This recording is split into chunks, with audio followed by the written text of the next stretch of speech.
I found a little friend in my bucket today. It's a baby cane toad. They're considered pests, but I don't really want to put him in my freezer, so I'm going to let him go and we'll just pretend we did not see him. Today is the day that we rebuild. And if you're not sure what I'm talking about, in the last video, I prepared this area with mushroom compost so that we could rebuild our gorgeous kikuyu grass mini lawn, which was tragically lost to lawn grubs shortly after transplanting the turf. I had about half a box of seeds left, so I sprinkled them evenly over the area. I watered thoroughly, and instead of covering them with soil, I used the pressure of the water to gently bury them just slightly. Over the next week, I'll be making sure that this patch doesn't dry out, and hopefully this is the start of a fresh new lawn. We've been building up the garden beds all summer long with chopped up plants and things and weeds, and then the grass clippings on top. But there's something else that I want to put on, and this is all the compost that's in here. And to put it on, we need to be able to let this finish. So here's where we are right now. Gross. So there's a lot of stuff that just needs to break down. It's nice and moist in there, so that's all good. There's little Spidey. Where'd he go? Little jumping spider. So I don't want to keep putting new stuff on there.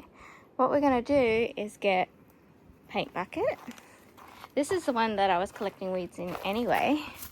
So let's start with this, because that's some brown stuff.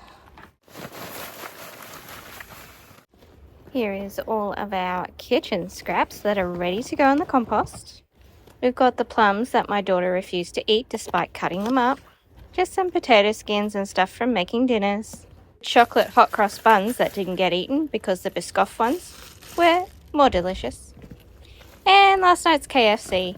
If you don't eat the chippies fresh, you can't reheat the chippies. And that's the start of a mini compost bin. Don't forget to put the lid on.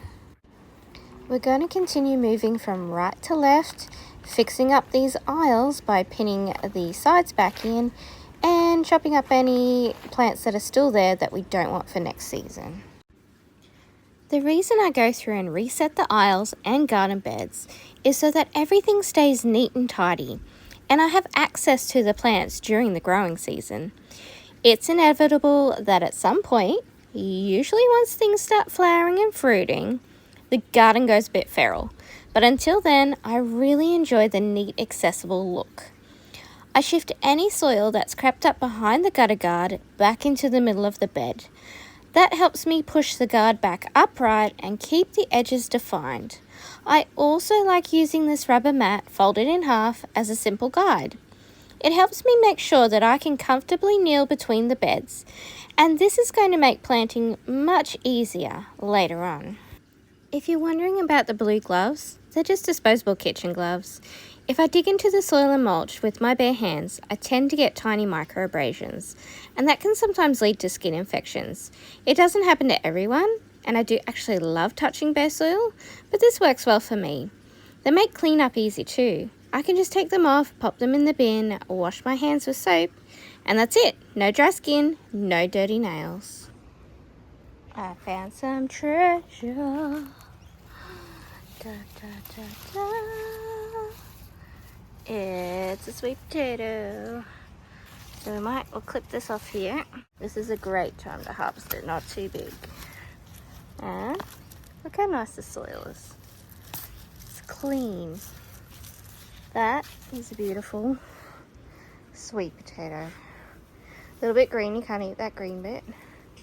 Watch out for the sap because it doesn't come off your clothes. Look how clean that is. Look at this soil. That's from the grass clippings. Okay, I haven't watered it for a while, but you know. Alright, if I find any more, I'll let you know. Our last job for today is weeding this bed outside of the tunnel. I work close to the soil and the mesh by using a pair of scissors to trim back the foliage first. You'll see what I mean when I say I'm putting weeds and garden scraps back onto the beds. Everything gets chopped up and placed onto the neighbouring garden bed, and once we have more grass clippings, they go on top as well. Anything left gets pulled out at the roots, chopped, and returned to the soil. It's a simple way to use what you already have. Building healthy soil for free. The soil is alive and crumbly, and it makes the weeds so much easier to remove. This whole process only took about 10 minutes.